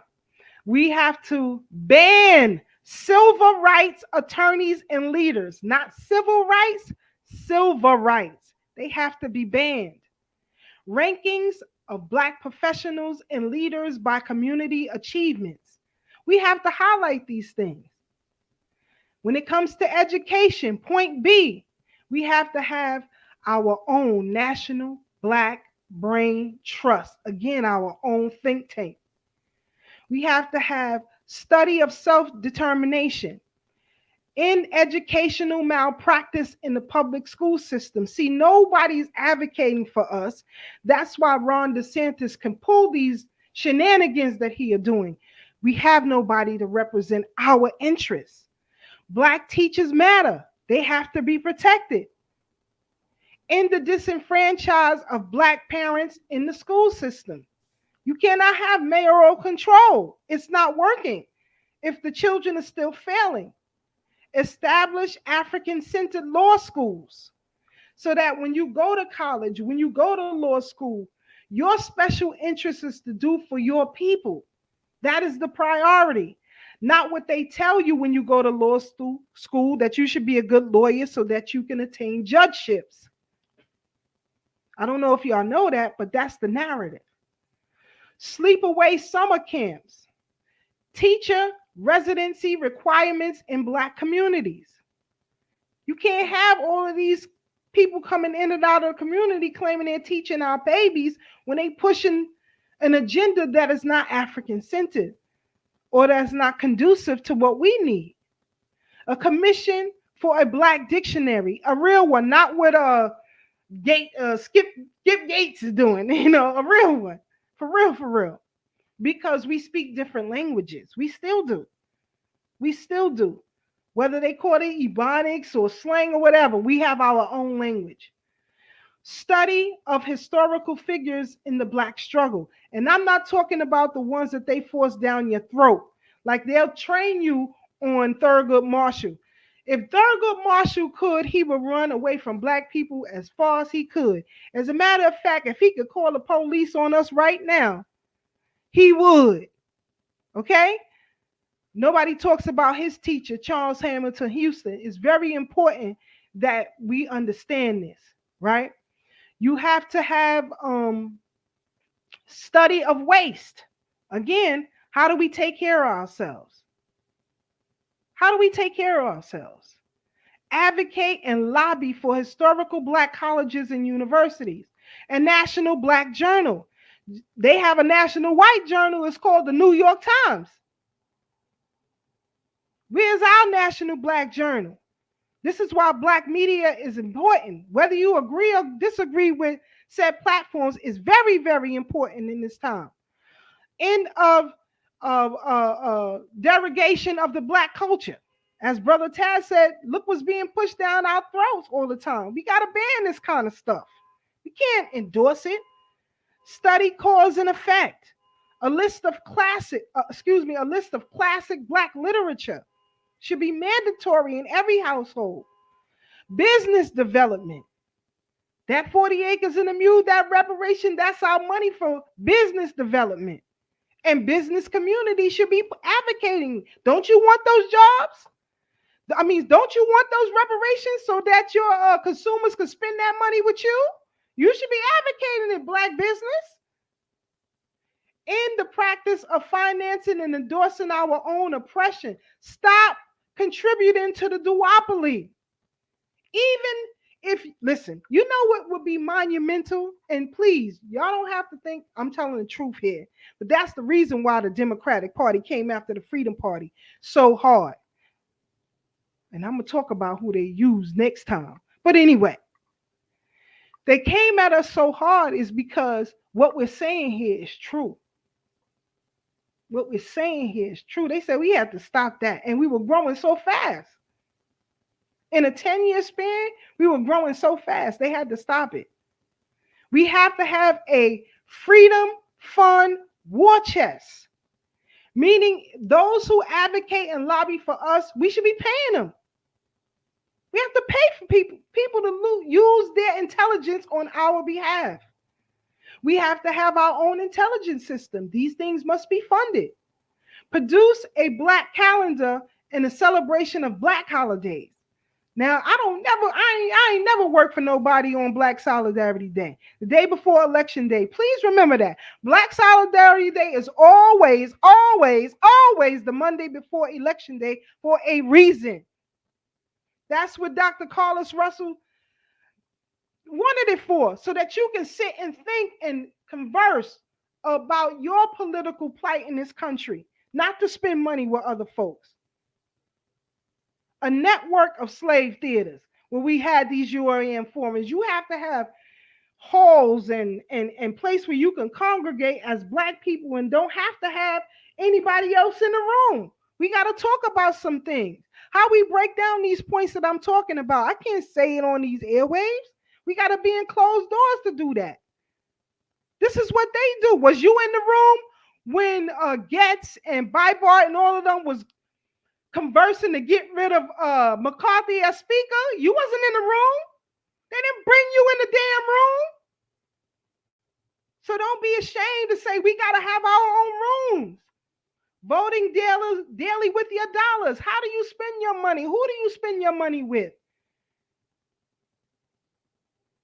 Your summer youth employment. We got to employ these kids if you want them off the street. You got a black business. You can't pay a kid $75 stipend a week to do a couple of hours to clean up your store, whatever. Ownership of these NFL teams. Black ball players should vacate the NBA and the NFL. It's nothing without you. It's nothing without you. It is nothing without you. Mutual aid societies. An organization that will have checks and balances for us and how we operate. A banking policy for the black community. Our needs and wants are not the same as everybody else. That's what the Freedmen banks were for. Housing policy for the black community. An environmental policy for the black community. We got to make sure our streets and listen, the cleanup remix is coming. Some of y'all got some nasty houses. Please don't invite me because I start itching. I hate a nasty house. No wonder nobody wants to stay with you. Let me continue. Politics, issues oriented. Stop putting all your eggs in one basket. Everything is tied to the Democratic Party. Development of an African centered national political party. Don't be ashamed of it. Deregulation in the formation of political parties. We got to break the duopoly. In the practice of plantation politics. Stop giving up your vote for nothing. A permanent freedmen's bureau. What I just said. In political malpractice in the political system. Various federal appointed commissions said that the legal system is infested with racism. And yet we don't have a lobby or advocacy group to change that. Still today. Separation of church and state. Don't have these people coming in your house of worship peddling votes for you from you. Hochul and the rest of them. How these pastors allow them to come to the pulpit? And you wonder why black people suffering. You let the devil in the hen house. So again, we have to have what we called in the Freedom Party, our acronym HELP. HELP stood for history, ethics, logic, and philosophy. That's the only 4 points we must understand. And when you put them all together, it means to be on code. It means to be on code. So again, we have a blueprint. We've already done it. It's not as difficult as you think it is. We just need the hands and the bodies to do it because you got to crisscross every county in your state, not just your city, in your state. So depending on how large your state is, that's how many counties you got to crisscross because you got to get approval from every county to form a political party. So again, we have the blueprint, family. It's already been done. All you got to do is listen, learn, read, and investigate, and we'll be better off as a people. I wanted to ask Brother Black, because I know Brother Black remembers when Alton would come up and tell us, or say to the community rather, how they were politically inept to deal with this system. Your thoughts on those conversations or those forums, Brother Black? Well, Alton always said it straight out. I remember the first few times I heard him say that y'all talk about the South up north, and you're from Georgia, from the woods, not from the woods, the woods. And he used to say New York is the most corrupt state in the country. And this is after Tawana Brawley, so he ain't just talking about New York City. But anyway, no, the man was like, look, he was more than a lawyer, attorney, a barrister, esquire, whatever you call them people. He was an attorney at war. And as far as I'm concerned, the AG of us, all of us that's on this panel, and I'm sure 99% of y'all watching out there. So, I mean, the only guy that was smoother than Alton Maddox was the gangster Johnny Cochran. Facts. That's how I could put it, the best way, for those who saw him or knew he was. Facts. Brother Leonard said, and you got to put your money where your mouths are. Exactly. You can't go to the, listen. When the DNC, I'm dealing with the Democratic Party because the majority of our people, unfortunately, are tied to it. So we'll stick there. When the DNC meets, they discuss their budget, not for that current year, but for the next 10 years, right? So they have funds coming in for 10 years down the line. And again, where are they getting these funds from? These PACs, right? Who forms these PACs, right? White business, right? White business form these PACs. Black business must do it, but for our interests, right? You have huge black-owned corporations, right? There is a black-owned corporation, I believe, is owned by a sister. She has about 3,000 employees, and what they do is they make the upholstery for, I think, Cadillac or one of these companies. What is it? GM? I don't drive, so y'all tell me. But anyway, there you go, Ted. Thank you. They do the upholstery, right? Now this is a huge corporation, black owned. We, the consumers, I don't drive, but those of you who do, listen, uh, black people buy Cadillacs. You want us to keep buying Cadillacs? Listen here, this is what we need. But in order to do that, you can't just go Marcia off the street and pull up to this business owner. We have to have a lobby firms. Where's our black owned lobby firms? That's all I'm saying. So, in order for us to change the situation, we can't keep running on the same wheel. We can't be hamsters running on the same wheel and expecting a different result. It's just not going to happen. Your thoughts, Sister Marcia? Sis, you're 100% right and exact. I want a copy to tell you that copy of um, Baba Alton, Nana Alton's letter to the UAF. That's going to be the topic for our. Hey, Sister Marcia, you going out? Why right now? Am I talking too low? Do I sound better now? Okay, I'm sorry. I was talking too low. So I want the letter. Please share. Thank you very much in advance. Two, ethics is very important to the morality of us all. And a basic start is Ma'at. The seven principles of Ma'at gives us that basic understanding of who we are. And if you don't know, I don't really know the seven principles off the top of my head. I know like 5 of them, but I did write them down. Truth, justice, righteousness, reciprocity, balance, order, and harmony. I'll get to remember them all the way one day, but for right now, I know that's what we need as a people. We need, like Takesha was saying, lobbyists, and we need within the lobby system. You need to say, I have X amount of people that will vote this way. The lobbyist just doesn't go to the Yeah, but see, that's the thing. In order to have a lobby group, you have to have a party. So we have to build the party. That's right. And then the party, then you have people, you have our brothers and sisters who coming out of these schools with these political degrees. Yes. So in these legal degrees, we got to go into these schools and start recruiting. Right? When the Freedom Party was running its political platform, we made sure we was in Mega Evers.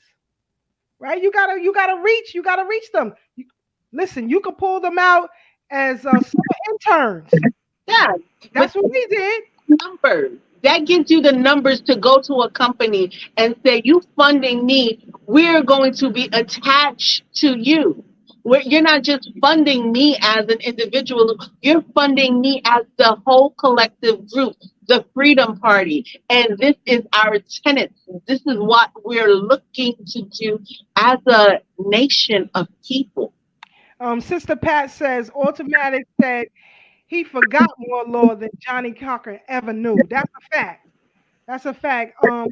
And we have to worry about those who operate in our interests that look like us, right? We have to again ban these folks, and don't be afraid to do so.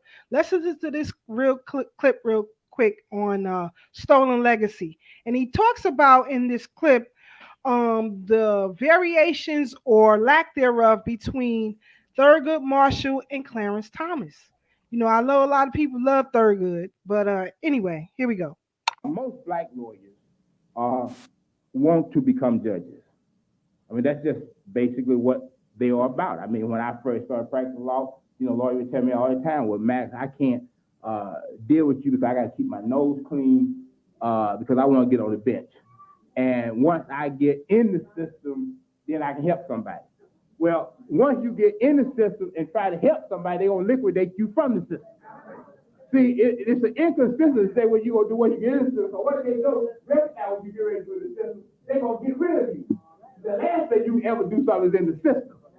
All right? So it's no such thing as I say, well, I'm brother, once I get in the system, wait till I become a judge, you know what I mean? And I can solve all matters. Well, once you become a judge and you don't resolve them the way they want you to resolve them, they're going to get rid of you. All right? It's just that simple. All right? So there's no problem there. I mean, Alfred Hastings was a federal judge, lifetime employment. But when he went against Reagan on the Haitian issue and didn't do as Reagan and Giuliani wanted him to do on the question of Haitian refugees, the next thing he knew, he was facing a criminal indictment. And then once he beat that, they took him up to the U.S. Senate and hung him. All right? So there's no such thing, you being able to do something once you get in the system. Bruce Wright made a few good rulings, but the next thing Bruce was doing was snapping paper. All right, they gave him a stamp, they stamp all day. All right? And nobody heard him sit. All right? Until he retired. All right? So there's no such thing as what you get ready to do in the system, because the only thing you're going to do in the system is do what you're told if you want to keep getting the paycheck. All right? Otherwise, you'll join Maddox out there on the unemployment line. All right? I mean, that's the way they resolve that, and they keep getting going. All right? So they have no problem with that. But because he wanted to become a judge, he knew that he had to keep his nose clean. But in his case, because federal judicial appointments must be first arise because of an appointment by the president, confirmation by the Senate. But more importantly than that, in his lifetime, he had to be approved by J. Edgar Hoover. Y'all heard that? Did you know that? Let's continue. All right. Got to remember that J. Edgar didn't leave us at 72. All right. He went on the federal bench around 1961. United States Court of Appeals for the Second Circuit. He then, in 1965, became Solicitor General of the United States. That means he's the top government lawyer for this country. And then after that, he went to the United States Supreme Court, all while J. Edgar Hoover was stamping the approvals. All right? Now, it's interesting that the same people that J. Edgar Hoover did not like, he didn't like. He didn't like Malcolm X. All right? He didn't like Dr. King. All right? He didn't like neither one of them. All right? Thurgood Marshall did not like King or Malcolm. Again, we, as Brother Tad and I said, and Brother Ashe, people got to be vetted before they start putting these images all over your school walls, telling you this is black excellence. What is their legislation now? Again, Thurgood did some good things. He did some good things, but his philosophy wasn't on code. Let's continue. Right? In fact, well, he particularly did not like the black Muslims. All right? Because this is a quote. Listen to this. This is a quote that he made at Princeton University. At Princeton University. This is what he said. He says, the black Muslims are being, quote, run by a bunch of thugs organized from prisons and jails and financed, I am sure, by NASA or some Arab group. All right? All right? That's what Thurgood said. Now, let's look at what we just said. The venue was Princeton University. Well, what's Princeton? Princeton is a southern redneck Ivy League school. All right? That's Princeton University, set up by the Presbyterians. All right? And most of the faculty at Princeton at the time that Thurgood went. Princeton University, set up by the Presbyterians. You got so many AME churches. How many institutions of learning have they established? I'll wait.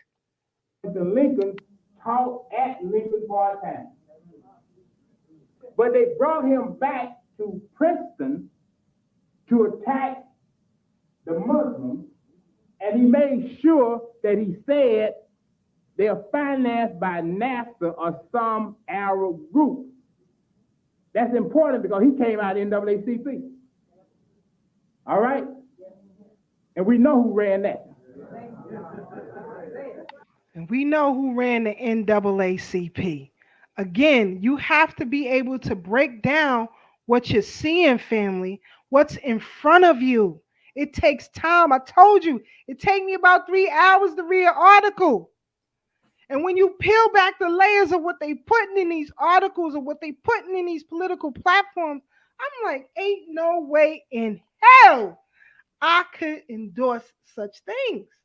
But I know for certain the average voter doesn't know that. They believe, hey, we all in this together. Again, you have allies, you have friends, and they both temporary, if need be. They can be temporary. You understand? We can have allies in a fight, but understand you got to stay on code for the group. Thurgood Marshall was never on code for the group. He was on code for himself. But every Black History Month, he's on some damn wall in school. So again, this is why the Freedom Party's Black Agenda plan was that we have to have our own African-centered schools to teach who our heroes were. As Brother Taz say, you can't say that we weren't fighting. We had so many revolts, and we still got them today. But again, who's teaching? Now you got nuts like the Sanders, and then you got the letter crew that's trying to push their agenda down the throat, and our children are so confused.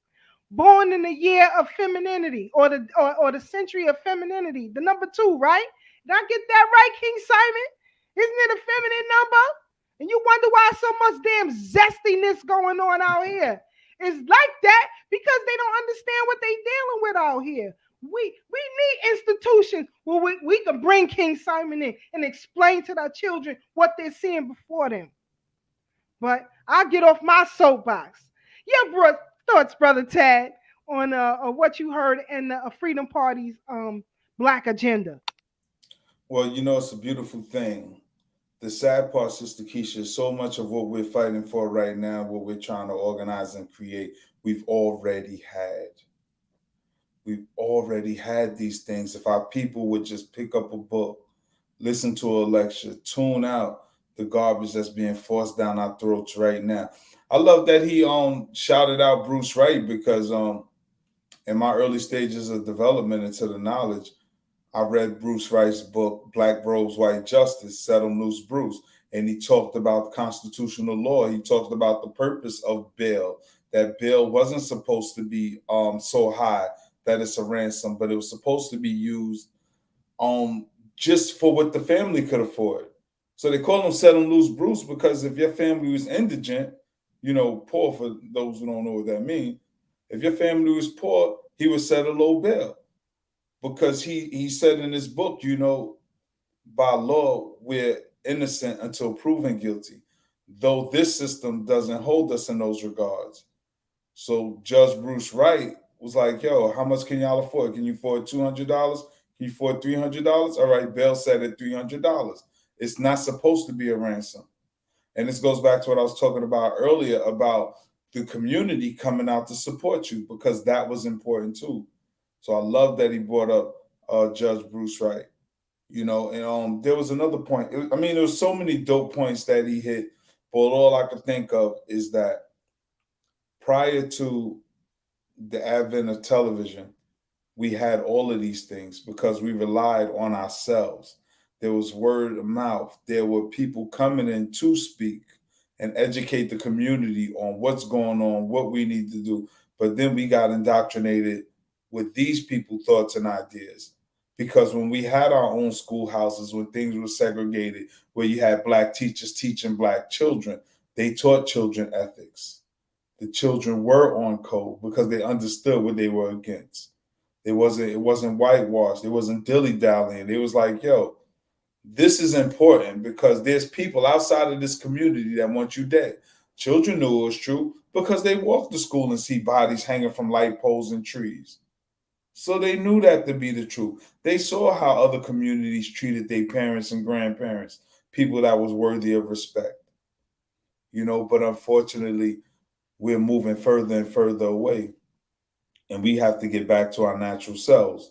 I could sit here and talk about it for days, but our time is winding down. But again, I encourage folks to go read Michelle Alexander's book, The New Jim Crow. In addition to Dr. Khalil Gibran Muhammad's book, The Condemnation of Blackness. And there's so many other books.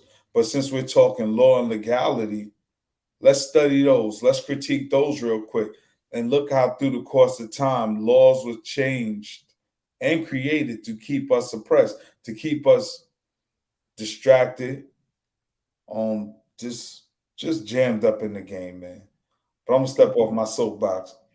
Brother Black, your thoughts and commentary on the on what we need on the 10-point plan. Well, okay. 32 points, but go ahead. It's the greatest and the worst thing ever, like most things, in my opinion. The reason why I say it's the worst is because it won't happen in this dispensation of time. I believe when that flash comes, it's great because you'll have a plan already set so that those things can happen. But at that time, remember, we're not going to be relying on paying taxes so that people could come and pave the cement on the highway or in front of our building. We're going back to a time where we're going to be doing everything ourselves. So in other words, if you don't have beeswax, you can't make this certain thing. And I got to go across town to go get it because I got the other component to make our soap or mouthwash or whatever we making out of it. So I will continue to tell you to keep doing it. And if you need any of my help, you already know you got me. Yes, indeed, brother. Sister Marie, I'll let Brother Tad and she asked the question. I was told Hoover was black. Is that true? Please school me. No. Hoover was not black. That was part of the one drop rule that people was running around with. He had black ancestry, but he was not black. And me personally, I don't subscribe to the one drop rule. That's something I believe J.A. Rogers came up with. I think that was in J.A. Rogers' writings. And, no disrespect to him. And, but as we were talking earlier about history being a clock for people, back then, people subscribed to that if you had one drop of black blood that made you black, mathematically that don't work. That don't work. Well, what it really came from was the French system when they had octoroons, quadroons, mulattoes. Well, not so much the French. They came up with those terms, but it was really for the Anglo-Saxons because they believed in racial purity. So anything outside of being a WASP, in fact, because again, you remember the Italians, the Slavics, the Southern Europe, for the most part. Those folks weren't considered white. They were not considered white. Only after they came to America. And in fact, once they came to America, it's like the same thing that we see happening right now. They came to America to outpace the progress that black people were making because we were left to our vices. Like what we're saying right now, leave us alone. Let us separate. Just don't bother us. Let us have our own school. Let us have our own bank. Let us have our own community. Y'all don't bother us, we won't bother y'all. And when that was done, they see we outpaced them because we're highly intelligent people, as we already know. We make something out of nothing all the time. you know. So to quell that, this is part of what happened with Black Wall Street, you know, because it just wasn't those. The part of the story they don't tell people is that we was kicking ass. We were kicking ass. They never take. They always want to make it seem like we just got our ass handed to us. No, we was busting ass. They went and got neighboring towns. We were still kicking ass because y'all know they can't compete with us on no level. Let's just keep it 100, right? On no level.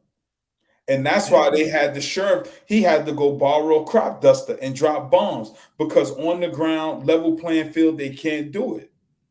But it wasn't just that. It's because economically we were better than them. Because what they told all of these Southern Europeans and poor white trash, don't worry about what the Negroes got.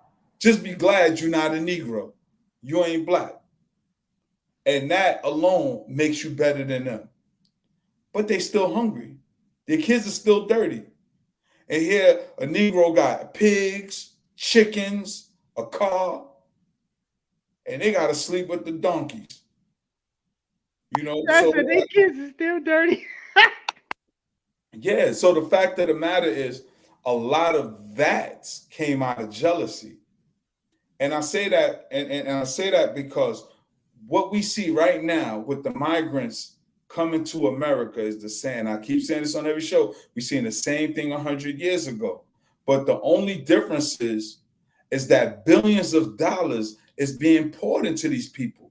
Just like 100 years ago, they gave them millions of dollars. They created organizations. They gave them all type of grants and funding. This is why Dr. King got killed. They'll never tell you that Dr. King said, I spoke prematurely. My dream has become a nightmare. Not to be confused with the letter he wrote to Harry Belafonte when he said, I fear I integrated my people into the burning house. Dr. King was talking about money. He said, when I fought for desegregation, it wasn't for the black dollars to leave the community. And he talked about going to Washington to get his check because these people were getting all types of land grants. They was getting money for everything. Fast forward to 2022, 2023. What is happening with immigrants from South America? They are coming to stay in 5-star hotels on Billionaire Row and got the audacity to beef about it because they can't stay, let alone they getting all kind of cash benefits and all type of job placement assistance and all this other stuff that we've been crying for forever. And not just because we want it, because it was promised to us. Reparations is promised to us. So when people start talking about, do black people deserve it? Of course we deserve it. The country already recognized we deserved it. That's what the 40 acres and a mule is about. But I forgot what president came in. I think it was a Johnson, if I'm not mistaken, not Lyndon B. Johnson, but an earlier Johnson who was like, nah, they dead on it. Matter of fact, it was. The one who came in after after Lincoln got murdered. He said, nah, they ain't getting no 40 acres and no mule. Same thing with Lyndon B. Johnson 100 years later during the Civil Rights Movement, because he signed it into law, not Kennedy. Kennedy was going to sign it, but they killed him. So Lyndon B. Johnson, once he got sworn in, he said, all right, I'll sign it, but you got to include everybody. And again, we get pushed to the bottom of the totem pole. We're witnessing it right now with these migrants. So Mayor Adams is on TV crying, oh, it's too many people. We can't take no more. We can't. But you invited them. You invited them. And that, but my whole point is history is constantly repeating itself. As Sister Keisha said, she quoted Dr. Clark perfectly because I'd have butchered it, but she quoted it perfectly. You know, history is a clock that tells the people what time of day it is. Like, we are bugged out. We are bugged out because when you speak of these things, we adopt other people's ideas and their language and their narratives, and we exclude ourselves. We exclude ourselves just by not digging deeper into what was Dr. King really about? What did Malcolm really stand for? Because the only thing people know about Dr. King is the I Have a Dream speech. And he was so much more than that. So much more than that. I argue with revolutionaries talking about Dr. King was a sellout. And I always got to tell people Dr. King was the bravest freedom fighter we ever had because he went into the belly of the beast, in the midst of the enemy, knowing he could have got murdered. and still went with his head held high. You know what I mean? So again, I'm gonna step off my soapbox, but it's important that we really start critiquing and analyzing what's going on in current events in this relationship, what went on in the past, and how we got duped out of all the things we built. Because things were never handed to us. All of these great things we had, we earned, we built, we fought for. That's why our intellects were important. That's why our freedom fighters were important. That's why our revolutionary fighters were important. It's a holistic approach we got to take. You know what I'm saying? But I'm going to step off my soapboxes. It's almost 10. Yes, indeed. Sorry about that, family. It has some technical difficulties. But, I'll work it out. I'll work it out. Brother Kev said, yes, they drawing the same plays that we refuse to stop. Sister Farnessa says, have y'all seen the videos of illegals being let out of prison in South America and are being sent up here? Well, isn't that what the former president said? Whether you agree with him or not, isn't that what he said? But isn't that what they did when they started forming America, bringing Italian prisoners and Irish prisoners to form America? So, like Brother Tab was just saying, nothing is changing. We're the only one not looking at the story. We're just bypassing it and like, oh, I just got to chug along. No, the story. Like Our people see it because they bought it in Chicago. I mean, them black people in Chicago ain't playing. something. They are doing something. I'm not saying people not seeing it, sis. When I say people don't see it, I'm not negating all activity across the globe. I'm just saying, like we all know, we need numbers to get actions done. Whether you're just funding or you're being active. Like Marcus Garvey says, you're all citizens of the UNIA, of the nation, of Pan-Africanism, whatever. The only thing that differentiates you is how active you are in your citizenship. We need more active citizens so that we could change everything. I feel you, sis. We about to come down to the wire, family. Brother Black, your final thoughts and comments? Okay, I got a few.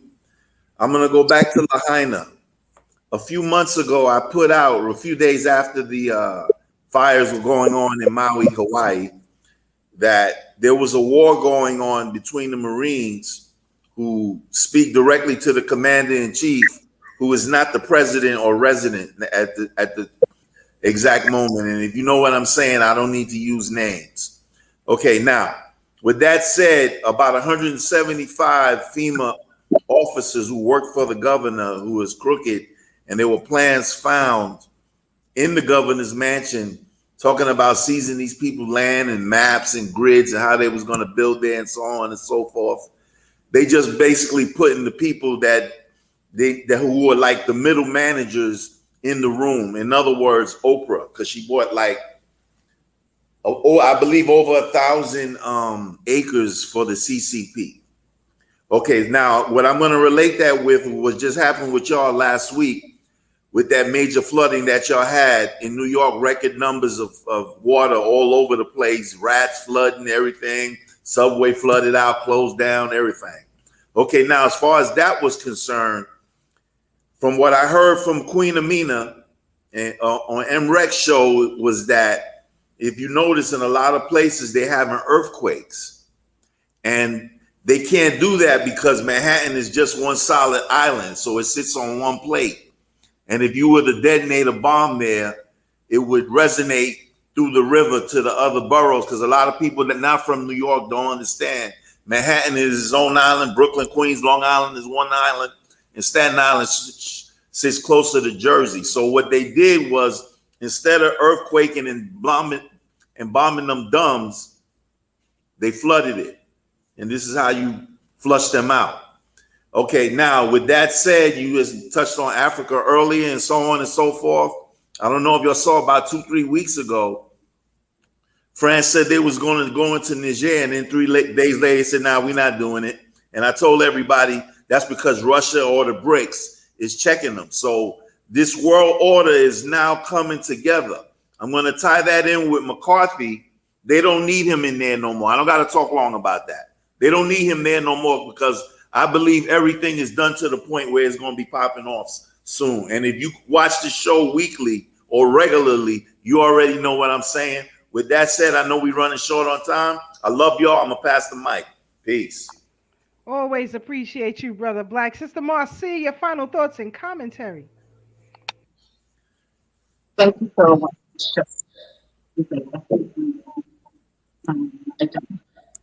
The letter that Autumn Models has sent out to the youngsters. And remember health, right? Health is important. History, ethics, logic, philosophy, that's important for us to gain our footing as a people. I will also encourage my song because we were asking about songs earlier.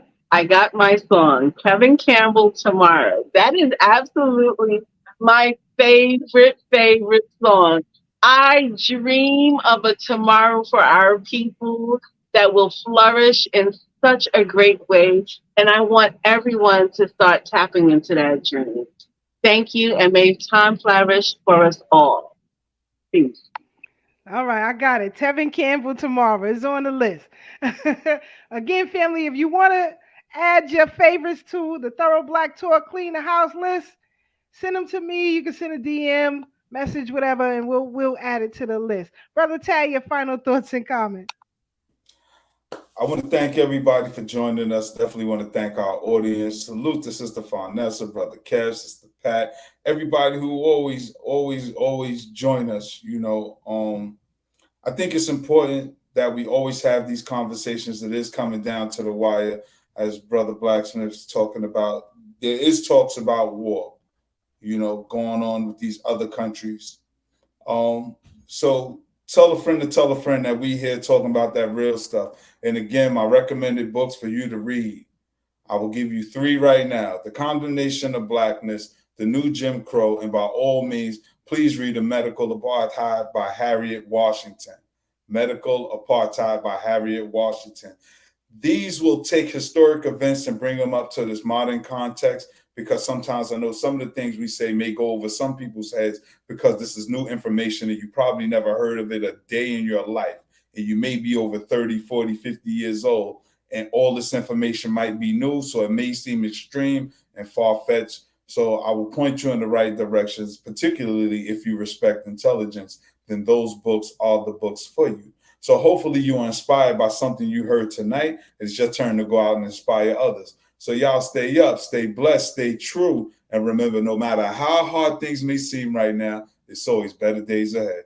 Sister Keisha. Sister Farnessa says Sister Marie says she's going to do a video of Tevin Campbell's Tomorrow. So I'm going to look for that, Sister Marie. I like her videos. So in honor of the Freedom Party, let's close out how they would have back then. And then we going to get up out of here, family. Here we go. Knowledge should be your tool for action. Amen. The reason why the European can do what he does is because we continue to allow it. Right. The only way to stop it is, as Dr. Amos Wilson and Francis Cresswell said, brute force. We can play this game if we want to, but they are not. So tonight, I want you to remember, each of you hold hands. Let's hold hands. You brothers and sisters, don't act like you're scared to touch each other. Robbed of our homeland. Robbed of our names. Our cultures. Our religion. Our womanhood. Our manhood. Our selfhood. Our nationhood. And our self-respect. But we shall rise. Never to fall again. But you mighty race. You can accomplish what you will. No justice. No peace. No justice. No peace. No justice. No peace. Thank you very much. That's what they